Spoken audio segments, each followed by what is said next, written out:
En el último video sobre la meiosis quedamos con dos gametos. Tenemos un espermio y un óvulo. Dibujaré el espermio. Hay un espermio y hay un óvulo. Haré el óvulo con otro color. Ese es el óvulo y ya sabemos cómo funciona todo. El espermio fertiliza el óvulo y se desencadena una cascada de eventos. Las paredes del óvulo se vuelve impermeable para que ningún otro espermio pueda entrar, pero este video no se trata de eso.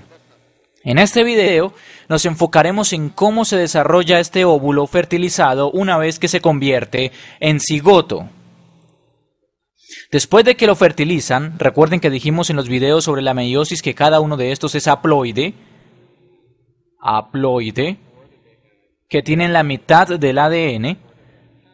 Apenas el espermio fertiliza al óvulo, el cigoto se vuelve diploide. Apenas el espermio fertiliza el óvulo, el cigoto se vuelve diploide. Haré eso con otro color.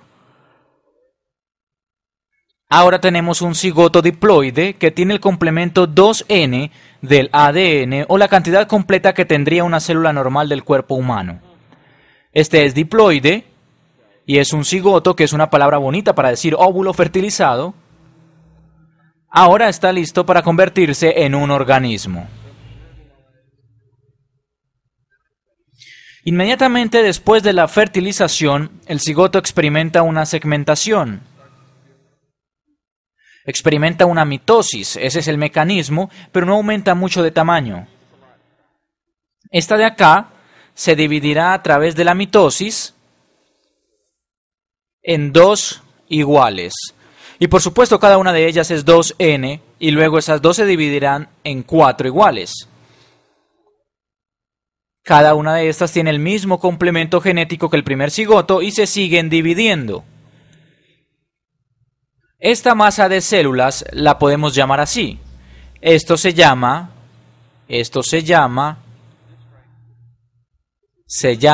mórula. Mórula. Viene de la palabra mora, porque se ve como una mora. Simplificaré un poco las cosas porque no tenemos que comenzar aquí. Comenzamos con un cigoto. Es un óvulo fertilizado. Se empieza a duplicar a través de la mitosis y se convierte en una bola de células. Generalmente es una potencia de 2 porque estas células, al menos en las etapas iniciales, se duplican al mismo tiempo y luego se convierte en una mórula. Cuando la mórula tiene alrededor de 16 células, esto ocurre luego de 4 o 5 días. No es un proceso exacto, pero se comienzan a diferenciar un poco y esto se convierte en un tipo de esfera. Lo haré más como una esfera. Haré algunas células externas. Esta es una vista transversal. En realidad se ve como una esfera. Estas son las células externas y están las células internas adentro. Las células externas se llaman trofoblastos. Trofoblastos. Lo haré con otro color. Trofoblastos. Me moveré un poco. Ahora sí. Y las células internas, y esto es lo más importante de lo que se trata el video, bajaré un poco, con otro color. Las células internas se llaman embrioblasto. Embrioblasto. Ahora, un fluido comienza a llenar el espacio que hay entre el embrioblasto y el trofoblasto, así que entra un fluido y la mórula se verá así.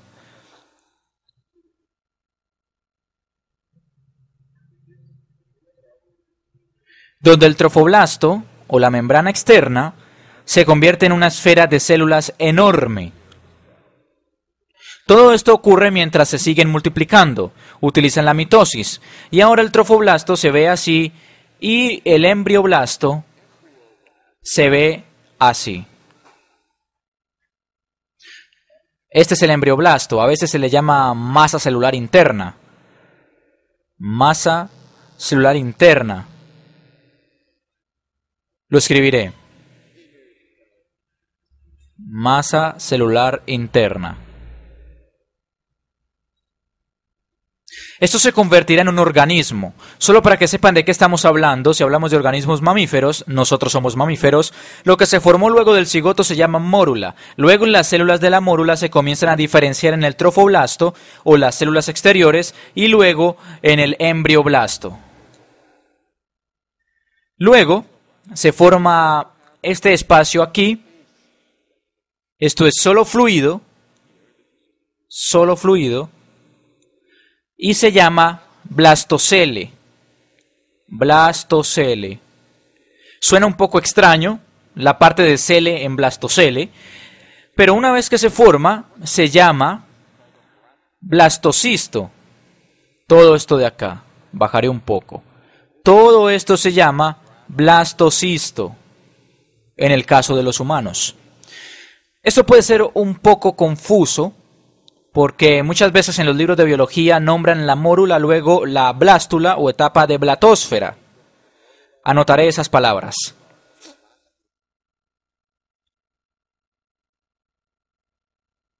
A veces aparece como mórula, luego la blástula. A veces se llama blastósfera. Quiero que quede bien claro que estas son básicamente las mismas etapas de desarrollo. A veces los libros hablan sobre ranas o renacuajos y esto sí se aplica en ellos. Pero si hablamos de mamíferos, especialmente los que están relacionados con nosotros, la etapa es blastocisto. Y lo que se debe diferenciar es entre blástula y blastósfera. No es necesariamente se hace diferencia entre estas células externas y entre embrioblasto o esta masa de células internas de acá. Pero como en este video nos enfocaremos en los humanos y desde aquí quiero empezar, porque eso es lo que somos y lo que nos interesa, nos enfocaremos en el blastocisto. Ahora, todo lo que he dicho en este video era para llegar a este punto, porque lo que tenemos aquí, estas células verdes pequeñas que dibujé en el blastocisto, esta masa interna de células, es lo que se transformará en el organismo. En caso de que se pregunten qué son esas células moradas de afuera, si ese es el organismo. El trofoblasto de allá, eso se convertirá en la placenta. Y más adelante haré un video sobre cómo se transforma en placenta en los humanos. Anotaré eso. Lo anotaré. Se convertirá en la placenta. Y más adelante haré un video sobre cómo nacen los bebés. Y la verdad es que aprendí mucho sobre esto el año pasado. En nuestra casa nació un bebé. Pero la placenta es donde se desarrolla el embrión y el interfaz entre el feto en desarrollo y su madre, especialmente en humanos y mamíferos. Es una especie de mecanismo que separa sus dos sistemas, pero permite que se produzcan las funciones necesarias entre ellos. Pero el video no se trata de eso. Este video se trata del hecho de que estas células, que en este punto ya se han diferenciado y separado de la placenta, pero aún no deciden en qué se transformarán. Tal vez esta célula y sus descendientes formarán parte del sistema nervioso, mientras que estas células de acá se pueden convertir en tejido muscular y estas de acá se pueden convertir en el hígado. Estas células se llaman células madre embrionarias. Probablemente esta es la primera vez en el video que escuchan un término que reconocen. Si tomamos una de estas células y, para que conozcan otro término, tenemos el cigoto, apenas se empieza a dividir, cada una de estas células se llama blastómero. Blastómero. Probablemente se preguntan por qué la palabra blasto aparece tanto en este video sobre embriología y en los de desarrollo. Viene del griego para germen, blastos. El organismo comienza a germinar o crecer. No hablaré sobre los orígenes de las palabras, pero de ahí viene y por eso todo tiene un blasto incluido. Estos son blastómetros.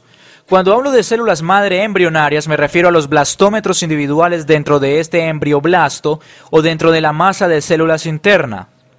Es raro, pero me parece gracioso decir estas palabras. Cada uno de esto es una célula madre embrionaria. Lo anotaré con color bien llamativo. Cada una de estas es una célula madre embrionaria. A esto quería llegar. La razón por la que son interesantes, y creo que ya lo saben, es que existe un gran debate sobre ellas. Primero, ellas tienen el potencial para convertirse en cualquier cosa. Tienen plasticidad. Esa es otra palabra que pueden escuchar. La anotaré también. Plasticidad. Y la palabra se viene de plástico, porque ellos se pueden transformar en cualquier otra cosa. Cuando decimos que algo tiene plasticidad, nos referimos a su potencial para convertirse en muchas cosas distintas. Ya existen ensayos clínicos que podrían corroborar esto, especialmente en organismos menores, pero la teoría dice que si hay algún tipo de daño en alguna parte del cuerpo, dibujaré una célula nerviosa. No explicaré la mecánica de las células nerviosas, pero digamos que hay algún tipo de daño en algún punto de una célula nerviosa y debido a eso la persona está paralizada o tiene alguna disfunción nerviosa, algo como esclerosis múltiple. La idea es que tenemos esta célula que se podría transformar en cualquier cosa y necesitamos entender cómo decide en qué transformarse. Solo debe mirar a su alrededor y ver lo que hacen las demás a su alrededor y tal vez así lo deciden. Pero la idea es que si tomamos estas cosas que se pueden transformar en cualquier cosa y la ponemos donde está el daño, se pueden transformar en la célula que se necesita. En este caso se convertirían en células nerviosas. Se podrían transformar en células nerviosas y reparar el daño y tal vez curar la parálisis de este individuo. Esto es grande, un área de investigación emocionante y en teoría se podrían cultivar órganos nuevos.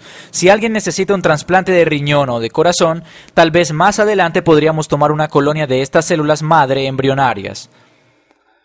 Tal vez las podríamos poner en alguna criatura o quién sabe qué y podríamos crear un corazón o un riñón de reemplazo. Es muy emocionante lo que pueden hacer. Podrían curar muchas enfermedades que antes eran incurables o dar esperanza a muchos pacientes que de otro modo podrían morir. Pero, obviamente hay un debate, y el debate gira en torno al problema de que si extraemos una de estas células, el embrión se destruye. El embrión en desarrollo muere, y ese embrión en desarrollo tenía el potencial para convertirse en un ser humano. Es un potencial que obviamente debe estar en entorno adecuado, y debe tener una madre dispuesta y todo eso, pero sí tiene el potencial. Y por eso, para los que defienden el derecho a la vida, los que dicen que cualquier cosa que tenga el potencial de convertirse en un ser humano es vida y no debería destruirse. Esas personas están en contra de destruir este embrión. Bueno, no hice este video para ponerme de algún lado del argumento, pero tiene el potencial para convertirse en un ser humano. Tiene el potencial. Así que, obviamente, hay un gran debate, pero ahora saben de qué habla la gente cuando se refieren a las células madre embrionarias. Puede que se preguntan por qué se llaman células madre embrionarias y no solo células madre. Eso es porque en nuestros cuerpos tenemos lo que llamamos células madre somáticas. Lo voy a anotar por acá, lo anotaré. Células madre somáticas o adultas. Todos la tenemos, se encuentran en la médula ósea y ayudan a producir glóbulos rojos y otras partes del cuerpo, pero el problema con las células madre somáticas es que no son tan plásticas. Lo que significa que no pueden formar cualquier tipo de célula en el cuerpo humano. Hay un área de investigación donde están intentando hacerlas más plásticas y si pueden tomar estas células madre somáticas y hacerlas más plásticas, tal vez ya no será necesario utilizar las células madre embrionarias. Aunque tal vez, si lo hace demasiado bien, tal vez estas también tengan el potencial para convertirse en seres humanos y se convertiría en un tema conflictivo. Pero por ahora no crea problemas, porque si se deja que funcionen por sí solas, las células madre somáticas o adultas no se pueden transformar en un ser humano, mientras que una célula madre embrionaria, si se implanta en una madre dispuesta, por supuesto que sí lo hará. Quiero hacer un comentario aparte, porque no quiero ponerme de algún lado del debate, pero hechos son hechos. Esto sí tiene el potencial para convertirse en un ser humano. Pero también tiene el potencial para salvar millones de vidas. Ambas afirmaciones son hechos y ustedes pueden decidir por sí mismos de qué lado están o de qué lado eligen opinar. Pero quiero hablar de algo que nunca mencionan en el debate público. Para obtener una línea de células madre embrionarias, cuando digo línea de células madre, me refiero a unas cuantas células madre, o digamos que tomamos una célula madre y la ponemos en una placa de Petri y dejamos que se multiplique. Esta se convierte en 2, esas 2 se convierten en 4, y podemos sacar una de estas y ponerla en otra placa de Petri. Estas son una línea de células madre. Todas provienen de una célula madre embrionaria o lo que en un comienzo fue un blastómero. Eso es una línea de células madre. El debate se genera porque al crear una línea de células madre embrionarias se destruye el embrión. Pero quiero que quede claro que en otros procesos también se destruyen embriones. Por ejemplo, en la fertilización in vitro. Tal vez después haga un video sobre la fertilización. En este proceso se extraen óvulos de la madre. Generalmente es una pareja que no puede tener hijos, sacan varios óvulos de la madre. Digamos que sacan entre 10 y 30 óvulos. Realizan una cirugía, los sacan de los ovarios de la madre y los fertilizan con el semen, que puede ser del padre o de un donante. Luego todos estos se convierten en cigotos una vez que los han fertilizado con semen. Todos estos se convierten en cigotos y les permiten desarrollarse. Generalmente les permiten desarrollarse hasta la etapa de blastocisto. Todos se convierten en blastocistos. Tienen un blastocele en el centro, esta área de fluido. Por supuesto tienen el embrión, la masa celular interna. Y lo que hacen es buscar a los que parecen más saludables o los menos propensos a dañarse, toman unos cuantos y los implantan en la madre. Todo esto ocurre en una placa de Petri. Tal vez estos 4 se ven bien, así que los toman y los implantan en la madre, y si todo sale bien, tal vez alguno se convertirá en un bebé. Algunos se desarrollarán y otros no. Si han visto Johnny Cage Plus 8, sabrán que muchas veces implantan varios solo para aumentar las probabilidades de tener al menos un hijo, pero de vez en cuando implantan 7 u 8 y terminan con 8 hijos. Es porque a menudo las fertilizaciones in vitro terminan con embarazos múltiples o reality shows en la televisión. Pero lo que hacen con todos estos embriones, tal vez no son perfectamente viables, pero son embriones. Tal vez no sean perfectamente viables, pero estos embriones tienen el potencial al igual que este de acá. Todos estos tienen el potencial para convertirse en seres humanos, pero en la mayor parte de las clínicas de fertilidad los botan, destruyen o los dejan morir. Muchos de estos se congelan, pero el proceso de congelación los mata. Así que en el proceso de fertilización in vitro, por cada niño que tiene el potencial para convertirse en un ser humano completamente desarrollado, se destruyen decenas de embriones muy viables. No quiero elegir un lado en esto, pero si están en contra de la investigación con células madre embrionarias porque se destruyen los embriones, según eso, también deberían estar en contra de la fertilización in vitro, porque en ambos casos se destruyen cigotos. Bueno, no seguiré hablando de esto porque no me quiero poner de ningún lado. Pero les quiero mostrar que hay una equivalencia que nunca mencionan en las discusiones sobre si deberían usar las células madre embrionarias porque se destruyen los embriones. Ya que se destruyen tantos embriones, o tal vez no tantos, pero de todos modos los destruyen. Se destruyen cientos de miles de embriones y se congelan. Obviamente en ese proceso también se destruyen, al igual que en el proceso de fertilización in vitro. De todos modos, espero que ahora tengan suficiente información como para discutir sobre las células madre y que vean que todo proviene de lo que aprendimos de la meiosis, que produce estos gametos. El gameto masculino y el gameto femenino. El cigote se produce y se crea y se comienza a dividir. Se convierte en mórula y se sigue dividiendo y se diferencia en el blastocisto y luego aquí es donde están las células madre. Así es que pues ya saben lo suficiente como para participar en un muy intenso debate.